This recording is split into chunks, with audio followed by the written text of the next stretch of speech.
Everyone, welcome to Manufacturing Hub. Super excited to have everyone here back with us to continue our conversation on training and upskilling. We're super excited to have Kyle here. We'll introduce Kyle in just a minute as we let everyone else go ahead and get in.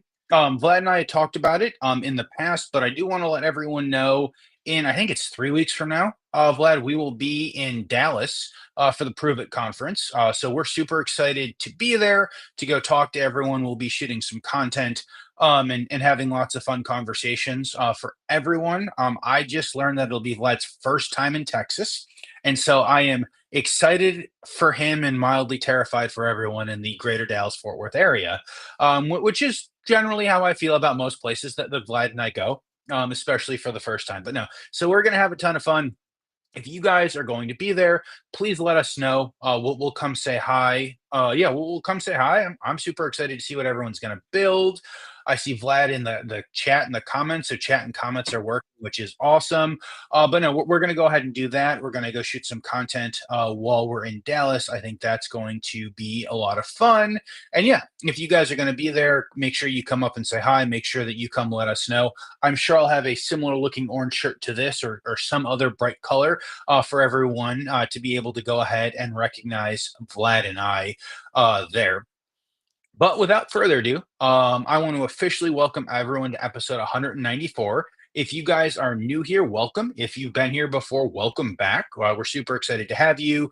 We're going to go ahead and introduce Kyle in just a moment. But if you guys have not been here before, we love to go have live conversations. And part of our favorite part of that is allowing everyone in chat to go ahead and ask questions. So if you guys have questions for Kyle or Vlad or myself, or you guys just want to talk in and amongst yourself in the chat, please go ahead and do that. Please let us know where you are and what you're doing and all of those other fun things. Ask Kyle like medium hard questions. I'll take the easy questions. We'll give the hard questions to Vlad, as is in the original founding documents of the show. All hard questions go to Vlad. But no, everyone, we're super excited to have you here. And Kyle, we want to go ahead and introduce you officially. So, Kyle, thank you for being here. Welcome to Manufacturing Hub. Thank you, Dave. Thanks so much. Thank you, Vlad, as well, for having me. It's great to be here. I'm really excited to be here on Manufacturing Hub. So, Absolutely. yeah, Yeah, thank you so much for taking the time, Kyle. Before we dive into, I guess, the topics that we want to discuss in this conversation, could you give us a little bit of your background? How did you get into, I want to say, industrial manufacturing or industrial automation, and ultimately, walk us through your career and what you're doing currently at IA? yeah, thanks, Vlad. So I'm pretty new, ultimately, to the industrial automation industry compared to some of us who've been here a long time. I really primarily have experience in the SCADA HMI sector with ignition. So looking at just my whole history, I actually grew up in Davis, California, which is a notable location for inductive automation and ignition because a lot of the kind of original founding staff went to UC Davis. Mhm. Uh, I didn't go to UC Davis. I went to UC Santa Cruz because I didn't want to stay in Davis forever. And I went to UC Santa Cruz and studied a degree called Technology Information Management, which was a combination of our computer science degree there. And then it added some stuff in that I would really boil it down to supply chain management. So we talked about supply chain management, product development, decision analysis, and really some like econ and business along with that computer science degree. I knew I generally wanted to work in relation to the supply chain, but I didn't know what I wanted to do with that degree. And I graduated in 2020, which was, a good year to graduate. Um, my graduation, I like to joke, was a YouTube video. So you can go see it. You can all go see my graduation. And we eventually had like redid one in person. But by that point, I had a job. I wasn't sure what I was going to do. I thought about going back to school, but I wasn't super confident in doing, half of it maybe virtually, a year virtually. So I looked for jobs kind of at the same time as thinking about going and getting maybe a master's. And I actually landed a job, kind of more like a sales job for a company that made like power tools. I wanted to go work in the supply chain. I just wanted to get my foot in the door, and I talked to people there who were like, "This is how I got into the supply chain team here at this company." And so I had a job lined up, and I had also been applying to other jobs, LinkedIn, et cetera. And I get a call from Inductive Automation probably 2 weeks before I'm about to start this new job. And I really had no plans on pursuing it further. I was like, I'm going to do supply chain management, and one day I'll be a supply chain management, whatever I want, whatever product I'm interested in. But I figured since this might be the last time I interview for a few years, I should go get that experience. So I took the interviews and I did a little bit more research into inductive automation and SCADA. Naturally, we make a SCADA platform, a SCADA development platform. I didn't even fully understand that, like totally the whole picture at the time. Even like in the interviews after doing some research, I don't think I fully understood what I was getting into. And the last in-person interview I had with them was like Tuesday or Wednesday before I was meant to start my new job, and I was like, well, I don't know how long it takes these to typically turn around. So on or Friday, I called him and I was like, hey, I'm going to start a new job, but I'd prefer to work for you guys. So if you'd like me, send me an offer and I'll go work for you. And then later that afternoon, they sent me an offer. And so that to me was one of the first signs that this was, a company I'd want to work for. They were responsive and they acted fast, which kind of alludes to something Kent, who recently was on the podcast, also pointed to, with the company being a bit agile. And that's what then got me into the industrial automation space. I obviously had to learn a lot about ignition, about SCADA, HMI development, and then I started in support. That was the first entry level job I got, a software support engineer. And so there, at that point, I'm working with people across the industry. Everyone who uses ignition SCADA could be calling in for help, and I start to learn about, manufacturing, but also the other industries that we touch upon, like water, wastewater, food and beverage, energy, what have you. How's the I have a couple of questions for you, but how was maybe the early, I want to say, days when you joined IA, right? How did they get you up to speed on the industry? Did you have some kind of a, I would assume some kind of a ramp up period, not only, on the tools, but ultimately also maybe on the industry? Like what was that like? Yeah. So one thing I'll note before I talk about what my experience is like is that we've definitely improved it a lot for people who are new to support, at least in my experience, for that ramp up experience. Um, I would say when I joined, it was a little bit of a trial by fire. What we did was we would do Inductive University and the core class. Those would be kind of 2 weeks, typically your first 2 weeks. And so what that means is hopefully your core class is first. You complete a 5-day course that goes over the introduction to ignition, SCADA, HMI design, development. You download it, you work with it, make a simple project. You learn a lot of terms that are unique to ignition and therefore apply to the industrial automation industry, but are typically pretty unique to ignition, right? So you're learning how tags work in ignition, and you're getting a bit of an introduction to the concept of tags, but you're not necessarily getting a full picture of how does industrial automation work, how do integrators play into the business role of industrial automation. You can't necessarily learn all that in your first week. If you're in the technical role, like I was, you're mainly learning how does the product work. So by the second week, I also did Inductive University, and from there, um, I started like looking at emails, and training with other people in support who'd been there longer than me, listening to them do phone calls. And then eventually, once you're comfortable, you transition to working on the phone and solving problems, on the fly. So there's two advanced classes we have that you could also be part of your training at the time. Um, those would be the database and scripting class and the perspective class. And I did uh, the perspective class. So that also helped kind of get me on board. But it was a lot of shadowing people who are doing support calls at the time. Gotcha. Was there any, I guess, like shock moment when you found out how the industry overall operates? Because I know, like, computer science degrees, at least, when you finished in 2020, you probably should have studied a lot of very advanced concepts that are used in the software industry. But then you look at manufacturing, and I have these conversations, with some colleagues in different, like in software fields all the time, and they're just in shock what a PLC is and how the PLC sends data to like a SCADA system to some of the other features or complexity, I guess, of industrial automation. Did you maybe experience that? Were you excited by it, or was that like, hey, like we really need to like fix some of these issues? Like, what were your thoughts about manufacturing and how it's operating?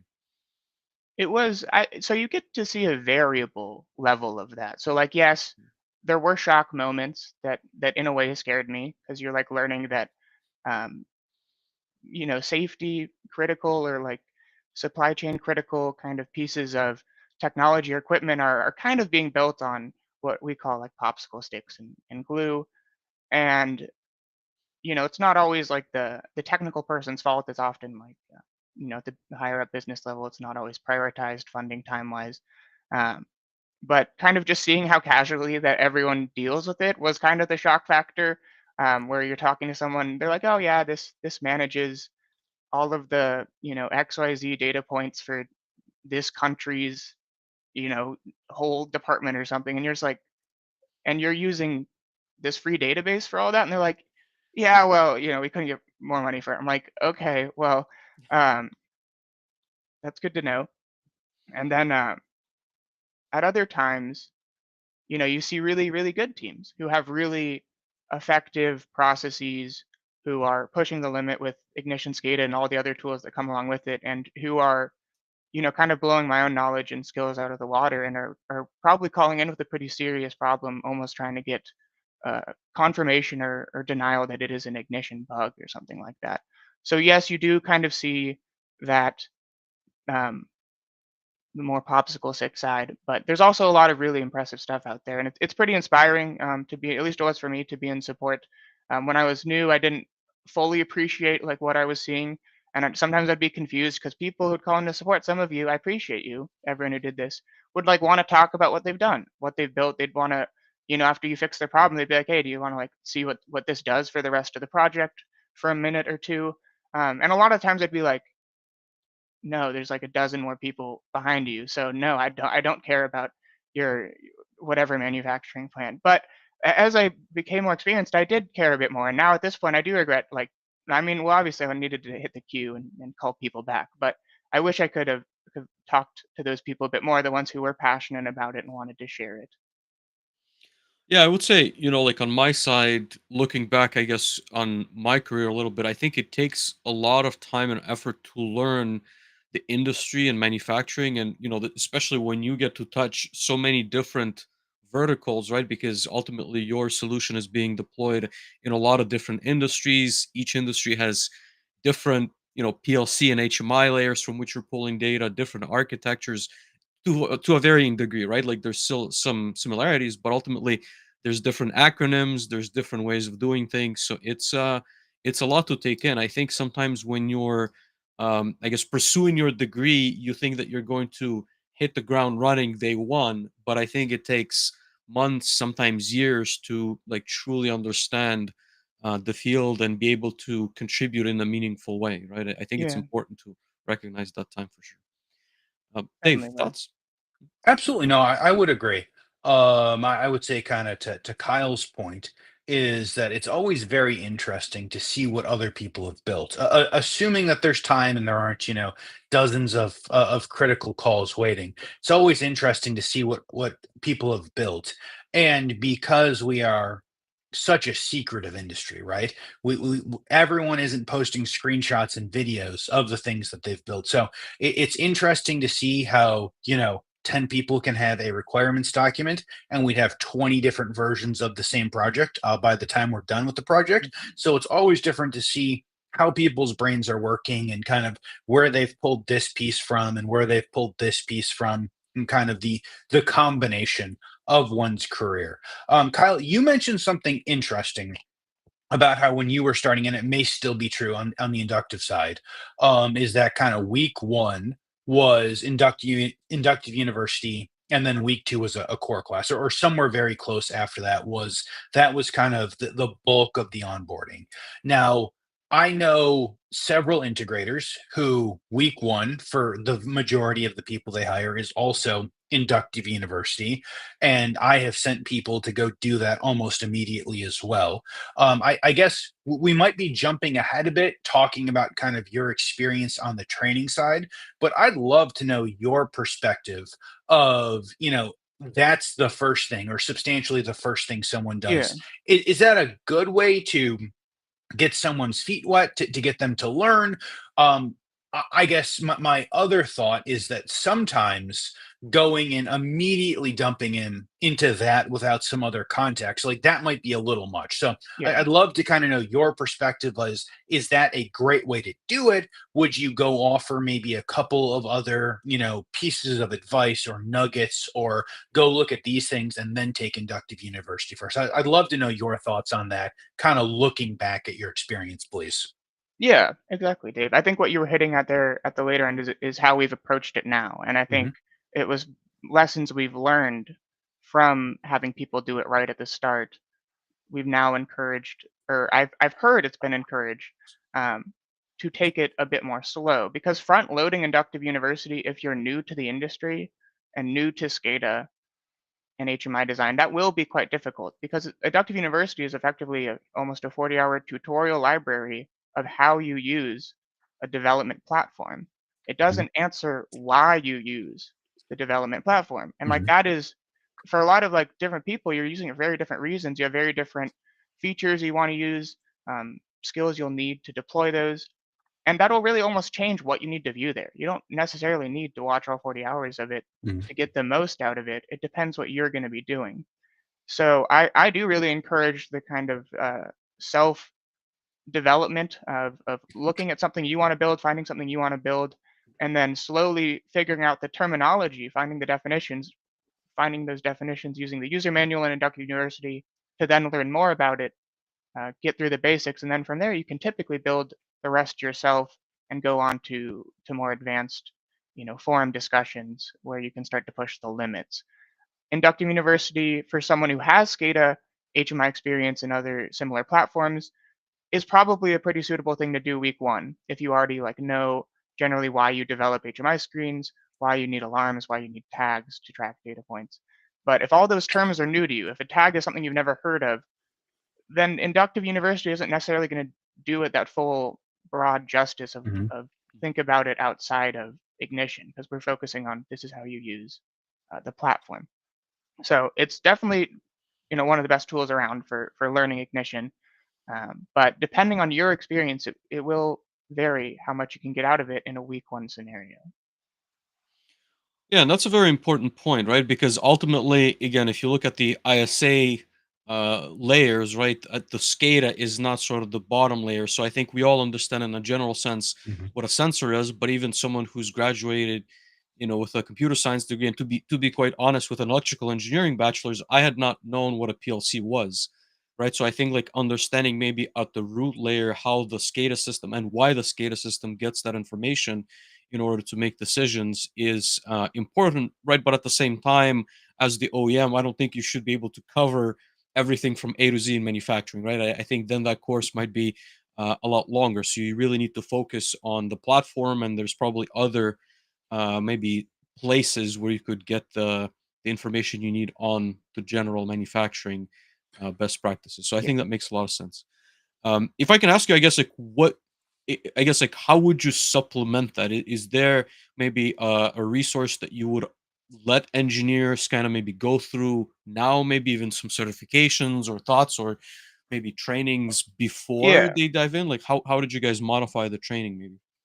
So for in support, they've adjusted a little. People are going to be taking a lot more incoming calls and learning more about Ignition through that terminology, which then allows you to kind of get through Inductive University at a more appropriate rate, because you're kind of hearing and talking to people actually using it. You can work with other support people on tickets where you see these features being demonstrated, and then you see these videos, you practice with them. So still doing it early on, first month rather than necessarily first week, and spreading it out along with actual Hmm. um, development. Here in-house, it's pretty easy to get Ignition problems to look at and work on, because they come to us. But for Hmm. people out there in the field, and I did share that link with you. I wrote up a post on Reddit the other week to try and generally just answer the question, how do you learn Ignition from scratch if you have nothing? Because that's essentially a question that would have helped me potentially if I didn't work for the company that makes it. And one of the tools that I highlight there is the Ignition Design Challenge that's on training.inductiveautomation.com. The Ignition Design Challenge is basically the old core test for those that know Ignition's tests. Hmm. It is a project development request. It's an experience where you design an ignition project. In the past, you would submit it to us and grade it. We've essentially turned that old system or that old test into a public resource where people can follow similar instructions and outlines to create an ignition project and then Nice. grade it themselves. We also have the answers kind of contained within there. So that's the kind of resource that I would recommend people work on. This is one we've made ourselves, but for organizations that kind of have a growing team in house, you can make an equivalent that is more specific to your Mhm. industry, your company. Have some examples that hit the key terms and features that you want your new SCADA controls engineers to be working on, and then allow them to work through Inductive University and the user manual with these features, rather than forcing them to just do it all at once if they've never heard of these concepts before. So these new kind of lab works, learning labs, you might call them, Mhm. are definitely something we're interested in trying to have more resources for to help people out there, supplement their learning. Yeah, I think that definitely makes sense. So I don't know if I mentioned this. I got certified on the core side in 2021 around springtime. So I didn't look at the challenge in a lot of detail, but I would assume this is what I had to build and go back and forth with the instructor to get certified at the time. But I look, I'll be honest with you, I think that very few other OEMs, at least in our space, have this kind of approach, and I think Mhm. having a hands-on component is extremely important, right? I would say that even the largest cloud providers, for better or for worse, they have a proctored, examination that's going to be a multiple choice exam, and depending on how many answers you get right, you get a score. But in this case, right, you actually have to build something in order to prove your competency. I think this is the best way, right, to ultimately ensure that the people who are getting that badge, right, whether that's core or gold certified, and we can get into, like, there's, I guess, additional details on that side, but ultimately that they know what they're doing, that they've actually implemented something, right? They didn't just get through a question and answer bank, right? Mhm. They've actually put in the effort. And again, we can get into this discussion as well. The test is quite complicated because you do need to implement a lot of features. You do need to go back to the documentation. You do need to be able to,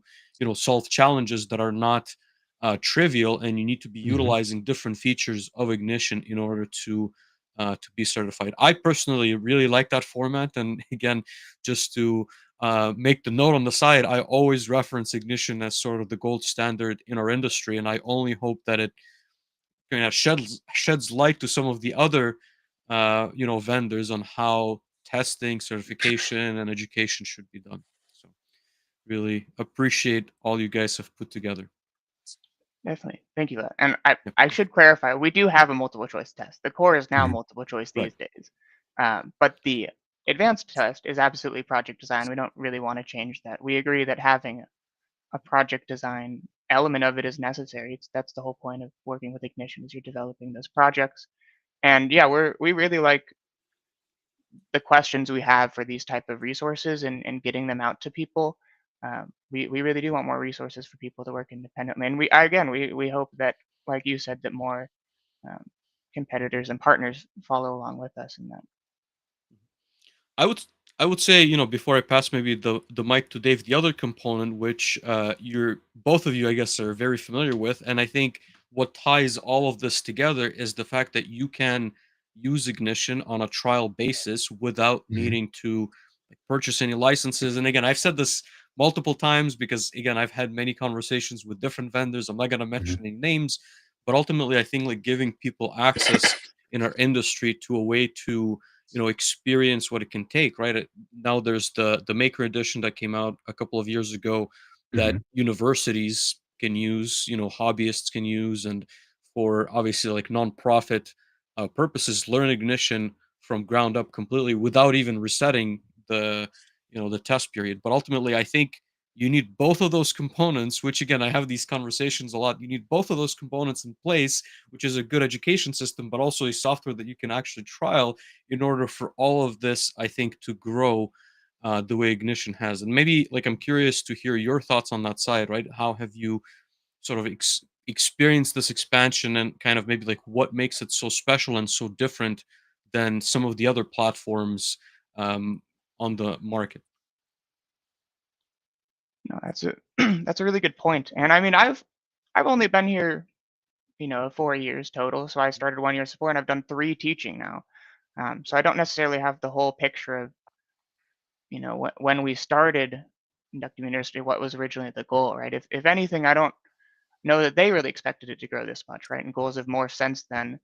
Um, and I think a lot of it stems from the fact that the people who work here and the people who made Inductive University at the time um, weren't really afraid to break away from what exists now and just try something new.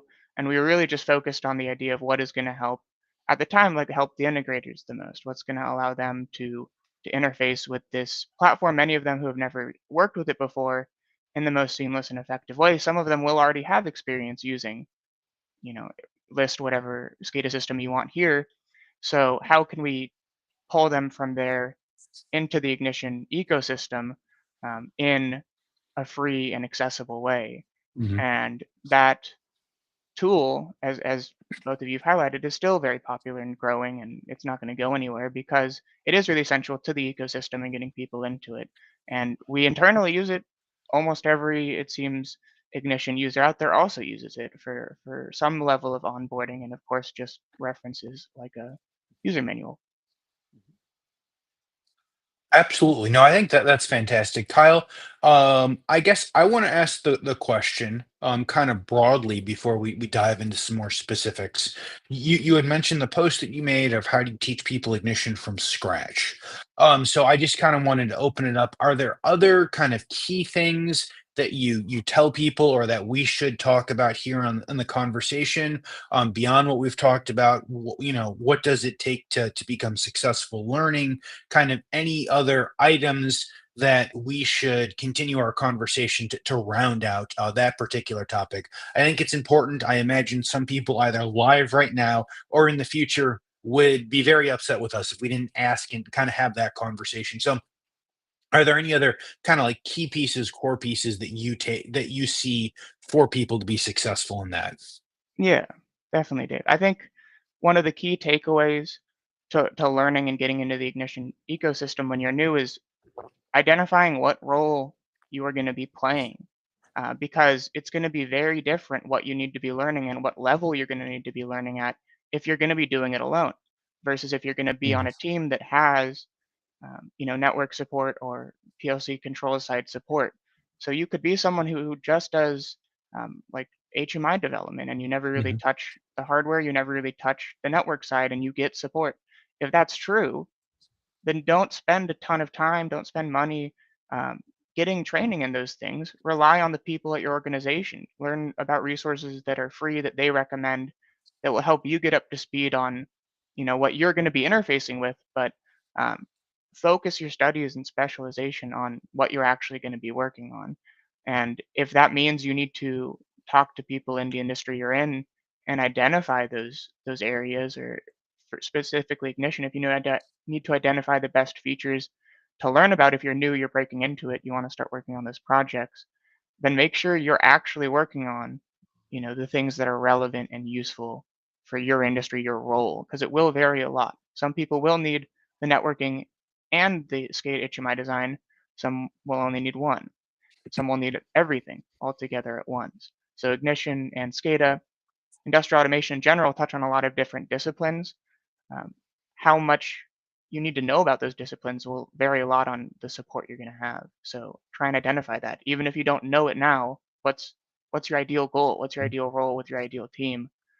And do your best to supplement the knowledge you have around that. Very interesting. If I can Absolutely. throw a question towards both of you on that answer, right? So I guess I've only worked with fairly small Ignition teams where every developer was, I guess, responsible for almost everything. But Mhm. you're saying there's instances where a team is large enough for someone to specialize, let's say, just on the database design, just on UI, just on backend. Maybe like curious about those kind of interactions and dynamics a little bit.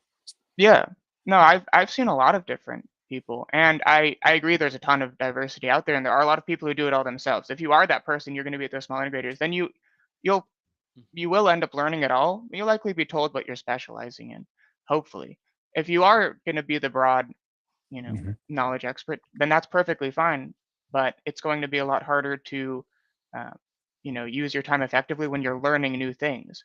Because, like, what is the best thing to learn if you do all the PLC work and the networking work and the SCADA design work, in order for your next project to be successful? Like, we don't necessarily know what's going to be at fault there, what's going to fail.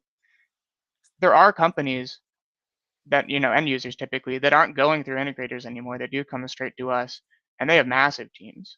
They do have people specializing. So it's not super common that you have like people who are like, yeah, all I do is front end design, but it is getting more common where you have, um, teams that are specializing in, they're really in charge of the back end, the tags, and Hmm. they rarely make a screen or an HMI, a vision window or a perspective view, Hmm. that is, but they work on the ignition tags all day, every day. They're running scripts, they're making, um, UDTs, and then they have a front end team who's working all the screens, and they don't rarely, change the tags. They're never touching the PLCs, but they're, reading the data sheets and applying it to their screens. So there are, at least from, the SCADA, developer side, there are people of all walks of life kind of learning ignition, and therefore, like, that HMI developer who's not touching tags, like, don't spend a ton of time learning about the tag system right away. Spend Hmm. time practicing developing HMIs and just use fake tag data.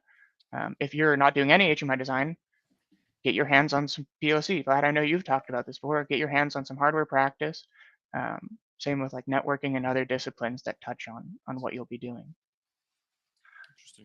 Yeah, absolutely. And if I may add to what Kyle is saying, I have seen, especially when 8.0 came out, what's it been like 6-ish years? I saw a shift on the UI, the UX, away from kind of historic, this is how we build HMIs and other screens, into more web design, and or going and literally bringing designers in order to go build those screens because it's easier for them and it many times is less expensive than having an engineer make an ugly screen is to go just have a designer go build nicer, better UI, UX compliant screens. And I certainly see in the entire 8 or 10 years that I've been in the ignition ecosystem, there have been people who will go from PLC, sometimes programming, many times tags. But I also see lots of people who Ignition is the platform they work on. They don't know PLCs, right? Like they know hopefully how to go get the tags from the PLCs to the OPC UA server, and then from the server into Ignition, into the screens, into making the connections that they want. I have certainly also seen people kind of like very back end database focused. And I think that is a growing need within the ecosystem because anyone in theory can set up a SQL server, free to Kyle's earlier story or not. Anyone can go in theory go set that up. As to if it is set up to best practices and or standards is a completely different story. And I see more and more organizations pushing the unlimited tag availability in the unlimited ignition model, to the point of they have so much data, so much information flowing in and out of the SQL server, that could very much be our bottleneck. And so we now need to pay someone to come in and help us streamline it, especially on tags that we are actually using, especially on tags that we need faster read, write, and response rates on. So I think we will continue to see that. I think we'll continue to see that more and more. And to Kyle's point, I certainly see many organizations going and building disciplines internally, many large end users going and building the discipline internally. And I think that's important. It's what I tell all of my clients. I never want to be the person that gets the call at 3 o'clock in the morning. I think I tell that to everyone right at the beginning of the conversation that I have with them. Clients, I told it to someone quite literally yesterday, is I never want to be the person that gets the call at 3 o'clock in the morning. I want you guys internally to have people who are here at 3 o'clock in the morning, if you're running 24/7, who can successfully go solve the vast majority of the problems. There are always kind of those edge cases that you may have to go call in an expert. but go and build that discipline internally. And I see more and more of those groups doing it because they know they need to have more control over their systems, because maybe they didn't have control over their last systems, and that's why they're doing this, because it's difficult or hard or expensive or all of those to go bring someone in on a contract in order to go do any of this type of work, ignition or not. But because all of those reasons, I see more groups building that knowledge internally. And sometimes it's controls engineers, sometimes it gets as down as far as like technicians of, hey, what do these things mean on the screen? How can we go troubleshoot it? So I would 100% agree with Kyle that you see more and more people who are learning the platform or parts of the platform who will only ever touch a little bit of it. And on the end user side, lots of them will never touch designer, hopefully, right? Lots of them will never go design things, but they do need to know how to troubleshoot something. If they will need to know how to troubleshoot something if there is an issue. I want to go talk a little bit more about the specifications, and being specific in those. And so, Kyle, I know that you do a bunch of training classes, and I know a lot about the training classes because I work with a couple of CTCs and a lot of people who do training.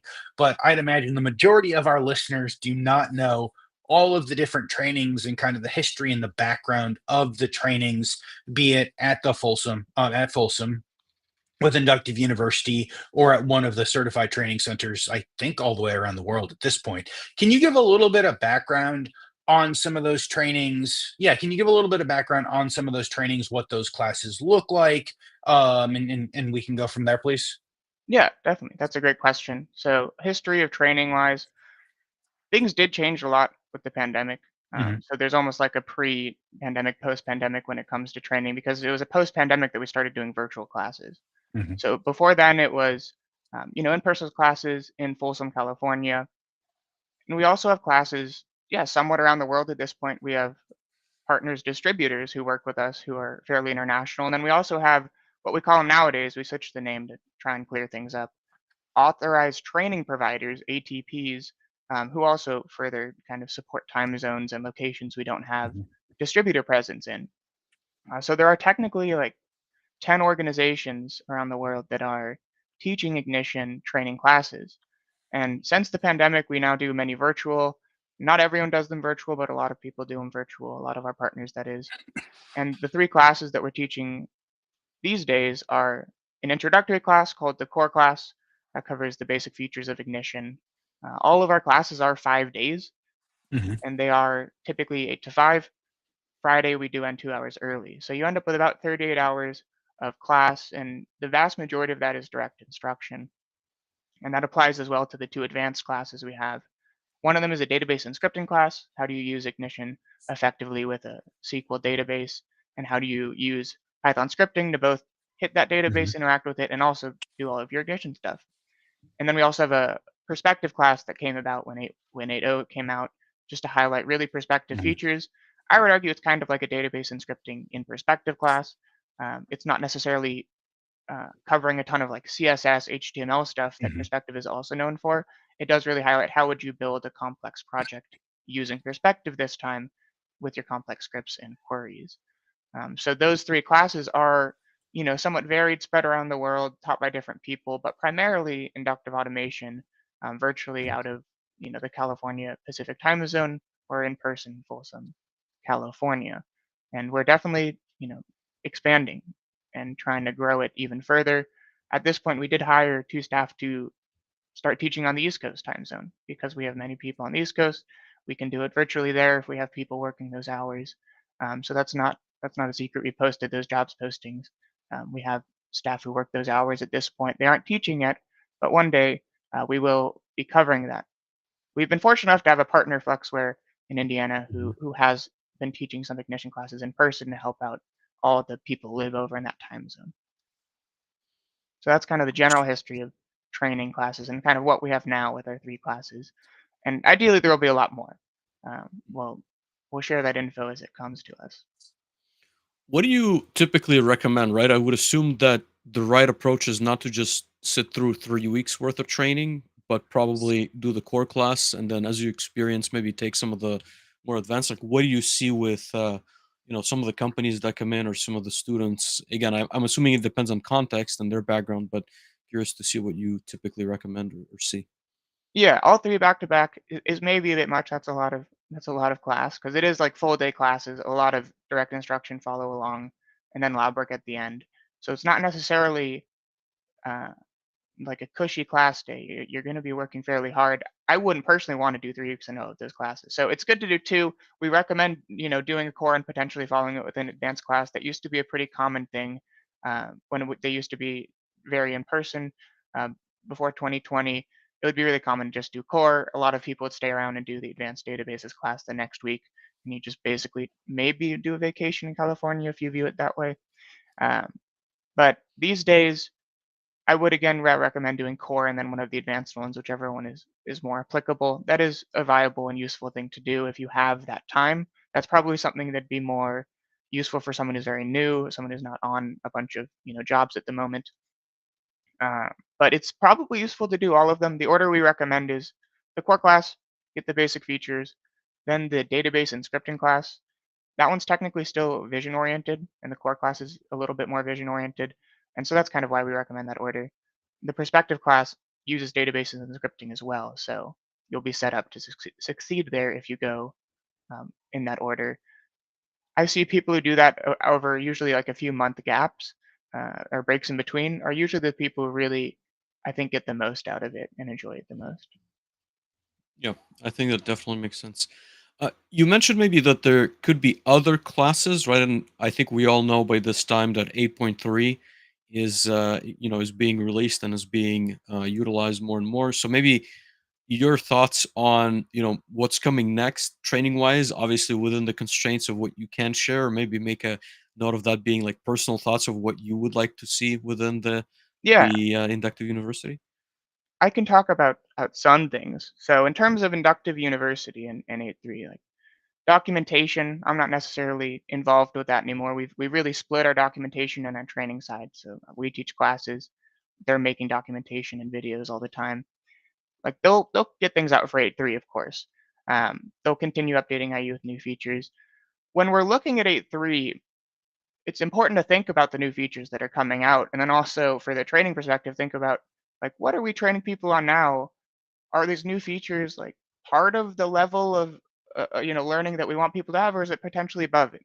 So what I would say is you're not necessarily going to have a class for every feature of 8.3, right? Some of those are simply too advanced for kind of the target audience we have, and the people who are going to get the most use out of those features are already going to know how to do it, right? The new API is going to be very well documented. We probably won't have a here's an introduction to the API class right away because the people who would need that are already like kind of going to be at that point. Um, don't quote me on any of this. Maybe we'll have that class. Maybe I'm totally wrong. But we're going to be looking for more classes kind of at the level we have now, which is introduction to the core and essential features. And then if you look at our advanced classes, if we were to have more advanced classes, and you think about what we have now, we really only have database and scripting as a focus. So it's kind of what do you think are more advanced ignition concepts besides that? And you can kind of fill in the blank. Odds are we are thinking about them. We've taken a lot of feedback from surveys throughout the years from our classes, just talking to people at the conferences, asking online. So like CSS, HTML, I've mentioned that already. Those are big things related to perspective. We don't really have any classes that dive super deep into that. So like that's obviously something I'd be interested in because I personally want to learn more about it and teach more about it. So there's a lot Interesting. available. A lot of the changes to 8.3 will fit into certain classes, I'm sure, but many probably won't be necessarily a training class, but will end up being very well documented. The user manual, have Inductive University videos for, or internal documentation in the gateway itself, and therefore our job will be in a lot of ways covered.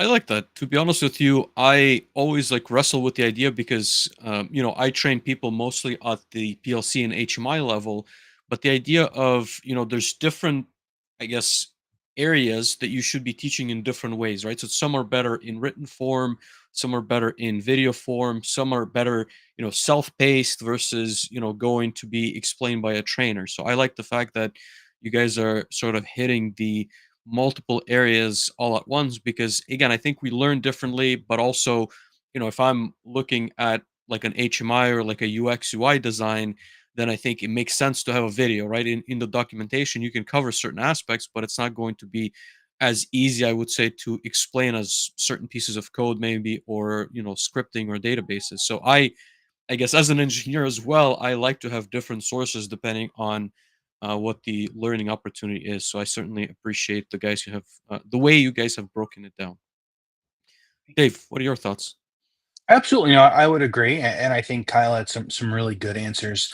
I would love to see the possibility of some trainings, but more on the advanced topics, especially some of the advanced 8.3 topics coming out. But I 100% agree with Kyle. I think most of the people I know who are will make use of these new the new topics, the new opportunities. Probably are already doing the work or have similar work. Kyle, Vlad, and I were sitting next to each other at the keynote at the ICC, and I think it was event streams that came out. And Vlad's like, "Yeah, I was doing this, what 6 months, 2 years ago, with another opportunity." Vlad's like, "Yeah, Mhm. this is super normal. I learned this 2 years ago, right?" And so I would agree. I think it'll be interesting because there will be a bunch of opportunity to go share thoughts and learnings, and I wonder if that doesn't become an opportunity at the ICC at the community conference coming up of more roundtable style classes, where you've got people. And I know this year, the week after or a couple of weeks after that, there were solutions partners who had the opportunity to do some of those classes, share some of those learnings. So I think it'll be interesting, because I certainly think with some of the new topics coming out, it will even more broaden the gap between the groups who are leveraging the technology to the level of technology that you can versus the groups who are building HMI screens, or doing kind of one very particular thing off of it. So I think it would be interesting. I am honestly, Kyle, super happy that I'm sitting on this side of the table and I don't have to, go through my head and outline 50 different series of documentation or IU videos or internal to the gateway documentation or potentially training classes of, hey, what are all of the things that we could do? What are some of these questions? And for everyone listening who maybe doesn't know inductive automations and ignition and the documentation that they create, I know we mentioned Paul earlier. As I told Kyle, I have nothing but the utmost respect for a group of people who are regularly updating 2 or 3 major different iterations. Like I know they're still doing 7.9. I think 7.9 information is still coming out or recently paused the regular updates. And I know there's 8.1, and I know they're building 8.3. And I can only imagine, as I told Kyle, that 8.3 is a not insignificant amount of rewrite because of all of the different things we're doing. And we have to just rewrite entire sections of, hey, these are all of the things that we're going and doing and building. So if you haven't seen and looked at the user manual, I'd 100% go ahead and take a look. I think it's something that nearly every group, outside of maybe one or two who also have really good documentation, could go look at and say, "Wow, we should strive to get 10% closer to the, I imagine, thousands or tens of thousands of hours of work every year that goes into the IU documentation." Definitely did. And I'll give an impromptu shout out, unsponsored shout out. We recently migrated the manual to Docusaurus, which is a static site hosting Mhm. platform. So that allows you to do those, web pages like a manual. And the user manual team, documentation team, also helped us in training spin one up for our training docs, which is what we shared earlier Hmm. with the design challenge. So that tool has helped us, more effectively deploy those resources for everyone. So it has been really cool and helpful, and it's nice to be able to see uh, that part of the company and really all parts of the company stay committed to looking at new technology, cutting edge type stuff. Awesome. Let me ask you maybe a forward-looking question, Carl. So when we met Travis Cox at Automate last year, and I don't know if Dave got the demo. I think he was talking to a couple of other individuals at the IA booth, but Travis showed me the Apple Vision Pro ignition implementation, right? And I was I was very surprised, I guess, obviously by the hardware, but also how seamlessly you could see the entire SCADA within the screens of the Vision Pro. And I think that's maybe one example of some of the new technologies that have come out that are not only used right to display, I guess, the solution, right? And I think there's I guess like two separate conversations to be had. One is, on the manufacturing side and how operators and managers could be using the SCADA, but there's also maybe an opportunity on the training side, right? And that's just like I said, one example. There's Mhm. also, AI, Chat GPT, and maybe there's a an opportunity for someone to learn ignition through I have not tried it myself personally, right? But maybe you guys are thinking, how can we integrate some of these like chat bots and AI into allowing people maybe to learn differently? So I'm curious if you have had those kinds of conversations, and maybe if you could share maybe your thoughts on where the training is going to go from some of these newer technologies, or maybe just in general thoughts of what you're thinking in terms of that. No, yeah, that's a really good question, and it raises a good point because it's quite funny that that post I made on Reddit, the immediate first comment I got was thanks ChatGPT, and I was like, oh, okay, that that was me who wrote that, but I understand it was a list of information that was formatted in a pleasant way, and therefore it's AI. I get that, and it is a good tool. We're definitely a bit cautious with it here in Inductive Automation. We've had, some bad just from a support perspective, just some bad experiences where people will simply call in, convinced something can occur using these steps that they have in front of them, and then where did the steps come from? Right? It's a hallucination from an Mm, LLM. So it's like in terms of can you use it to train you? Yeah, it does spit out very useful information. I asked it the exact same kind of question that I answered on that Reddit post, and it did spit out almost exactly what I wrote. So I totally get Mhm. why people thought it was ChatGPT because I was like, dang, it even like used half the same links that I did, and I was like, but wait, maybe it's using my post, but no, it was too soon for it to have my post. So it it is a tool that, we should continue to monitor, and I recommend people testing with it, but it is still one of those I describe it as, like the blind leading the blind. If you can't actually test it, you don't necessarily know it's gonna, work for you. Those instructions won't necessarily be perfect, mhm. but it does perhaps give you some idea. It can help give you ideas for what to build and kind of point you in the right direction if you get stuck. It's not something you should totally ignore as it'll always lie to you. But Mhm. trust but verify when it comes to tools like that. Um, as for how it will adapt or how it will evolve and how will the training adapt to it, I'm not 100% sure yet. I know that there are still people who really like classic training formats, in-person classes where they can't be Mhm. bothered by their employers or anyone. They're not actually at their desk. They're literally gone at training. So I think that will always stick around, and I don't think that needs that much, modification. But for those who aren't necessarily in that boat, I think we're always looking for ways to learn independently. Inductive University is so popular. Um, I think new tools could make self-training for SCADA, HMI, and industrial automation in general better. But I don't Mhm. necessarily have an exact prediction for how yet. Yeah, and it's super interesting, right? Like again, I think everyone's having thoughts, everyone's testing different things. I think, new LLMs are being released almost on a weekly basis, but it's ultimately I think it's important to recognize that training is also where you get to explore, you get to learn about, maybe industries that you're not as familiar with, and you get to build something that, doesn't have the same criticality as you would have at a facility. So even though there might be some hallucinations, I think the fact remains that you could still query, for example, me, I come from maybe food and bev predominantly, Mhm. but I could go and say, hey, I'm looking to learn something about oil and gas. Could you suggest maybe a scenario that I could build out? And what kind of gauges would be important for oil and gas, what kind of metrics, what kind of systems? So I think it's interesting, right? And I think we're going to have these conversations more and more, and maybe even looking 3 to 5 years down the road, your students could almost put in their background, and then you would like custom tailor maybe the scenarios they're building out, because ultimately you can adapt ignition to any of those, but they will have their own nuances. So I think it's interesting. And as you said, I also don't really have my own kind of like examples yet of how to utilize it, but Mhm. it's an important conversation to be had. I think even obviously as an OEM, but also at the university level, at the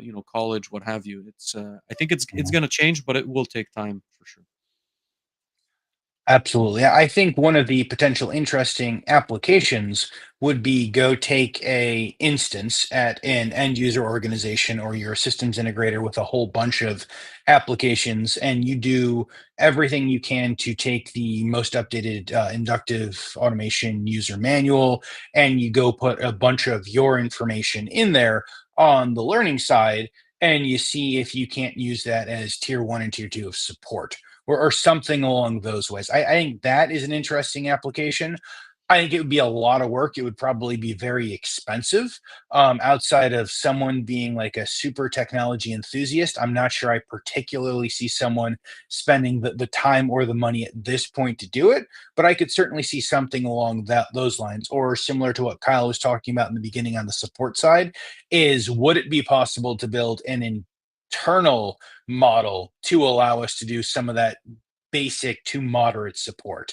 But it also comes with, a variety of security or potential security issues, which, similar to what we were talking about at the beginning, I think is is a very hot button issue. Right, wrong, or indifferent, everyone thinks that their application is the most perfect and private application that exists, and we must protect it at all costs. I will say, in support of what Kyle was talking about of the in-person training, I think the people get to leave to go to a place for training for a week or two. I think the benefit is the vast majority of people who are there are I think the vast majority of people there are going to not have to be bothered by work things, right? I think Yeah. that's the issue. Like Inductive University, 80 hours of great training material. The odds of anyone other than probably a new hire having 40 to 80 hours straight in order to go do that is very near zero. We do have a couple of comments I want to bring up before we talk about kind of another topic or two. Yumar is talking about how when he was doing the core test, it was the customer debug and then a project, which is what I think most of us are familiar Yeah. with. And then Kyle said that they've changed it. As I told Kyle, for me, the most impressive thing is the fact that a human had to go through and grade all of those tests. And so I can certainly understand moving away from the double projects. Yeah. It's probably best Just for four. it's Just yes, you still get to do one project, just not two. yes. Yes, absolutely. I mean, I've seen a lot of those core projects, Kyle, and I feel bad Yeah. for everyone's eyeballs. On at least some of the ones that I've seen. And then Hank was saying he wants to. Hank, thank you for joining us from Newfoundland. Hank and I were joking. I'm up in Wisconsin. Was joking with Hank. We'll see who is colder. Hank, it's currently 40 degrees Fahrenheit outside and sunny, so it's like a vacation, semi-tropical here. But Hank did want to give you a shout out, Kyle. He said that Hey, I think it was thanks, man. last year he took the core training in Yeah. Folsom with you, and he said it was phenomenal. Yeah, definitely. I remember you, Hank. Thanks for shouting me out. Kyle, you were talking about how that you guys internally have a philosophy for troubleshooting, and I feel like most people listening to this could use hearing that, or could use kind of the reiteration of that. So can you tell us a little bit more Yes. about that internal philosophy, please? Yeah. So this is really like one of we're talking about skills that'll help you in industrial automation. At least when it comes to ignition, this is one of the key areas that we do focus a lot of development on for support people. So bringing it back to my time in support, one of the biggest issues you have when you're troubleshooting a problem on a SCADA system like ignition, or really any sort of engineering problem where there is no obvious answer, you have to figure it out, is communicating effectively. Like, how is that process going? How is your troubleshooting process, your troubleshooting cycle, and where are you in it? Um, because if you can't communicate that, it's very hard to share with your colleagues, your support representatives in this case, when I was doing it. Are you making progress? Where are you? Do you need help? And if you can't answer those type of questions, then you can end up just getting stuck on a problem indefinitely. And so at Inductive Automation, I believe it was James and Marcus, the directors of support right now, who did it. We've tried to agree upon standards for communicating on the cycle of troubleshooting. And at the end of the day, yes, this conversation might seem very simple. All of us do structured problem solving in some way or another, but to actually write it down and talk about it is quite different, to set definitions. So we have really four phases in the cycle of troubleshooting. You should really envision it as a cycle, because if you run into a big wall and everything fails and you're totally wrong, you have to restart it. You go again from the start. The vast majority of work is discovery, phase one of troubleshooting. That's gathering information, gathering data about the problem, citing all of the tools involved, all of the pieces of the puzzle. Discovery should take up like 90% of the work time, or work effort, maybe is a better way of putting it, because discovery is what allows you to then find the problem and fix it. And the three phases that follow discovery, while being, just as important, very critical phases, they should theoretically be less work, because discovery is really that huge phase where you're looking at this new system you've never dealt with, this new problem you've never dealt with, and you're gathering information. From there, you can identify the problem. That's phase two. By identifying the problem, you now at least generally know, okay, yeah, the operator's reporting a problem with the HMI screen. Now we at least know it's with the SCADA software. The HMI screen's plugged in, et cetera. We've moved past a lot of that. We've identified, it's within ignition, it's within this window or this view within one of our ignition projects. Identification is a bit difficult because you could identify something incorrectly. That's why discovery is so key. It's why it's the bulk of the work. Because if you just say, "Oh, look, there's an error. I saw it in the logs," and it's just irrelevant to the issue at hand, you aren't understanding where the issue is coming from, then you can end up going down a rabbit hole, wasting time. So discovery and identification probably take 95% of the work effort of fixing an ignition problem. Gathering data, it's like I'm repeating it a lot, but it is so critical because you'll just waste time if you don't do this. And then finally, isolating. By the time you've identified the problem you've identified, it's on this window on this screen. It's occurring when they click this button. The script is firing. It's causing the error. Isolating is usually very easy. You know it's the script. What line in the script is the problem? You resolve it. Resolution should be the easiest thing of all because you've already gone through all the steps of discovering the problem, identifying the exact location, isolating the real cause, the root cause, and then resolving. So that discover, identify, isolate, resolve is how we communicate about where we are. So if someone's dealing with a really big problem, we can at least be like, yeah, I'm still doing discovery. I've been doing it for a few hours. There's just so much to do. Versus, yeah, I've discovered a lot. I think we've isolated it down. We're reading the script right now.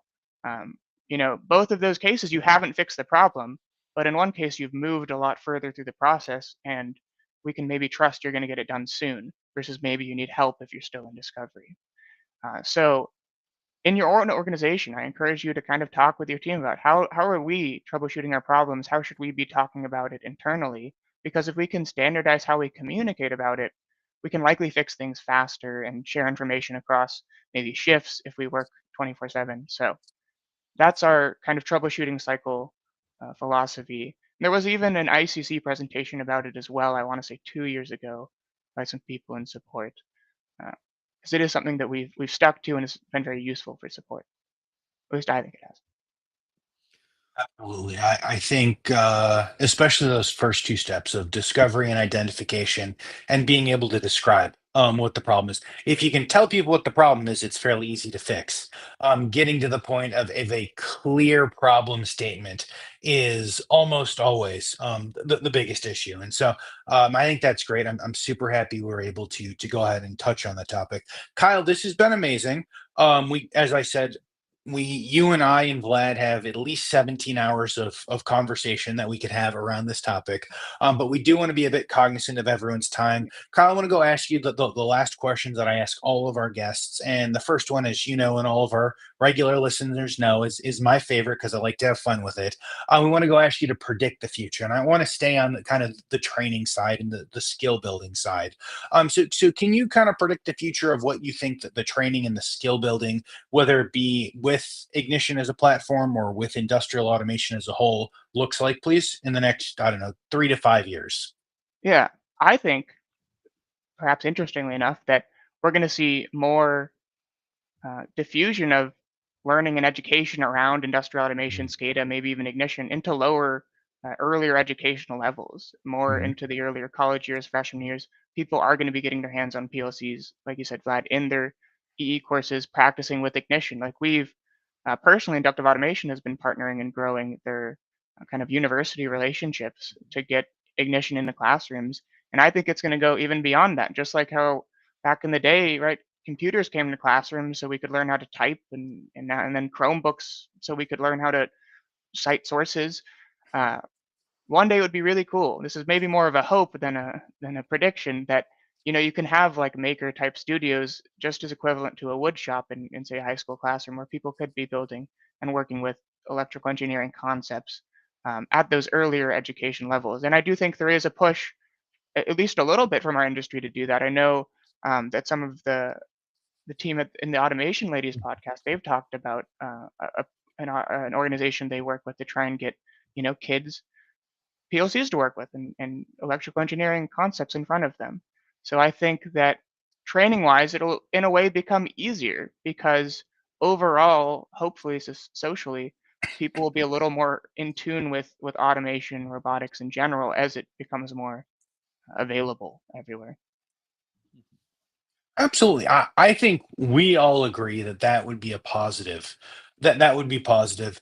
I think we see people coming out of school, hopefully more technically advanced than any of us were, coming out of middle or high school with some more programming and other knowledge that will be beneficial. And I think it would be good the earlier we can get kind of the industrial side and give exposure, even if it just becomes in your normal electrical engineering class, you have more than one 1 week with a PLC, or this is a PLC.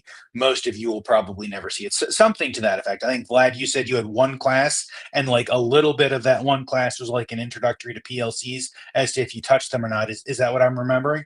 You No, had I no had zero. classes. I had Okay. zero industrial automation exposure. I didn't know what a PLC was when I got, I guess, like my first industrial automation job. Okay. I thought you said you had one class. Someone else I remember with an EE or an ME background said they had like one class and a PLC was talked about. But no, I hope that we go bring that knowledge or that starting to learn earlier, earlier. And so there is a bit more knowledge before everyone gets to that level. But I would absolutely agree. I think that's fantastic. Kyle, I want to ask you for some career advice. You gave us a bunch of great knowledge. I don't know, did you have or maybe a couple of pieces of career advice, perhaps for people on the ignition side trying to learn early to middle of their career? Yeah, I mean, ignition side, the biggest advice I can give you is to just be willing to test it yourself. Like you guys have said, the free trial makes it so there's really no excuse. Like, even if you don't have hardware, you can run a programmable device simulator to make fake data. Mhm. There's really no excuse, in my opinion, for testing things and developing things with ignition because of the trial. So, to learn ignition, build with it yourself. There's no excuse stopping you. Uh, for someone who's maybe a bit like younger, newer into their career, right? I've been with inductive automation for about 4 years. Just generally at any organization, I'd say be willing to do work that most people aren't grabbing off the table and aren't jumping on. It'll just help get you brownie points, and people will thank you and appreciate it because they will recognize that they didn't want to do it, no one else was doing it. For what I see from like controls engineers from organizations that I've talked to in support and training, oftentimes, maybe I'm wrong, but the things that people seem to not want to jump on are things like standardizing how documentation and change management tracking is done, as well as implementing things like custom logging and setting up, um, like predictive logging into your specific ignition SCADA systems. Both of these require, pretty meticulous planning and organization, and they're not necessarily fun for everyone. So even if they're Mhm. not fun for you, like a lot of those the two things that I just mentioned, if you do some of the work, it gets a bit easier. You can get more people involved, and then you can get recognized for that work. So don't be afraid to work on things that no one else is jumping on top of. Absolutely. I think that's great advice for anyone in any career. Awesome. Kyle, we always like to know some book or content recommendations as to if it's specifically industrial or maybe other things that you like to listen. I like to joke with most people. I think like 25% of our guests have given us sci-fi books, which probably fits in really well, including Kent. last year. I'm still desperately attempting to load a Brandon Sanderson audiobook from the library. They're all like 20 weeks backlogged, Yeah. but eventually I will listen to like his 400,000 words that hopefully he reads, and hopefully I enjoy it as much. But Kyle, what do you have for us today? Yes, I think I will keep it a little more industrial automation SCADA themed. This is a little bit of a joke, but in terms of movie content, I unironically think that the recent Netflix TSA movie, the one called Carry On, has some pretty cool examples of SCADA and HMIs in action. Right, one of them is like they're scanning package or bags at an airport, Mhm. and those scans in certain airports they're using ignition. Are they using it at LAX? I think that's where this movie is. I don't know, but I just think it's kind of funny to be able to say like, our industry is involved a little bit in the plot of this Netflix Carry On movie. So just fun movie content wise, that's what I'd recommend.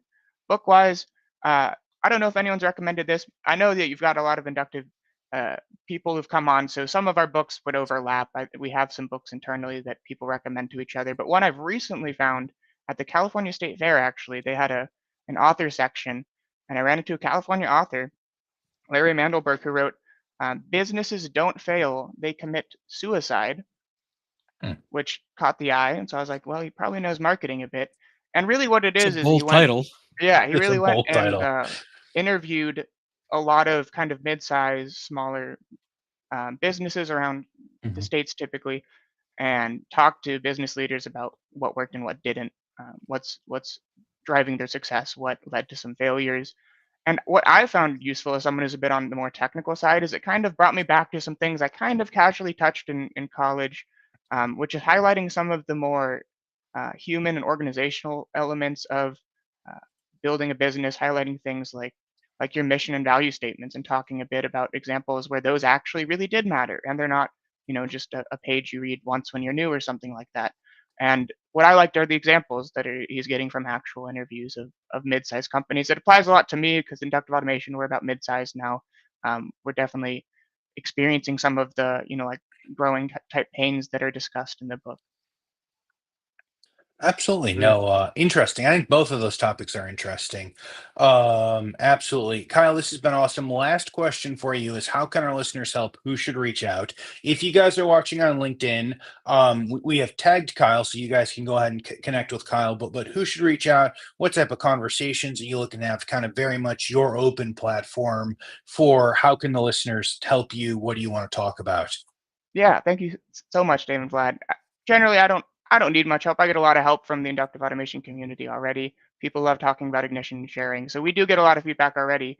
I do want to connect with people who are learning ignition for the first time or who are teaching people ignition to simply talk about what's working for you, what isn't. Are there tools that maybe we in our ignition trainings could be using that we're not aware of? So if you're teaching people ignition, if you're learning ignition for the first time, I'd love to talk to you about that journey.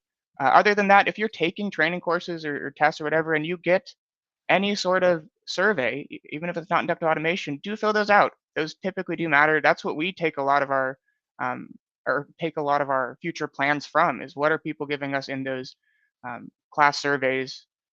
What type of content do they want? We're getting those from the surveys. So do fill out the surveys. We take them seriously. Absolutely. Kyle, this has been awesome. Thank you so much for joining us. I'm happy that we were able to get you on. When Vlad and I were planning this theme, I'm like, one of the guests that we have to get on is on the inductive side to go talk about Inductive University. This certainly has been an awesome conversation. One of, I hope, many that we get to have along this topic that everyone can follow along and listen to. If you guys have made it this far, you are absolutely amazing. If you're watching on LinkedIn or YouTube, make sure you're following Kyle, Vlad, myself, Manufacturing Hub as a whole. We are here live every Wednesday at 4 o'clock East Coast time. Next week, we're going to do a deep dive into the Prove It conference that we talked a little bit about earlier, what to expect, a little bit of an overview from that. You'll get Vlad and I's first live reactions of some documentation that hopefully we'll see before we just pop it up on the screen live, or maybe we'll just pop it up on the screen live because that's how it goes sometimes. Vlad, if you guys have made it here on podcast format, you're absolutely amazing. Please do the like like and subscribe and rate us 5 stars and follow along. Podcast gets released on Thursday, and when Vlad releases them on Thursday, and I remember to tell you guys, more of you listen, which is just amazing linear math. Until next week, we'll see everyone soon.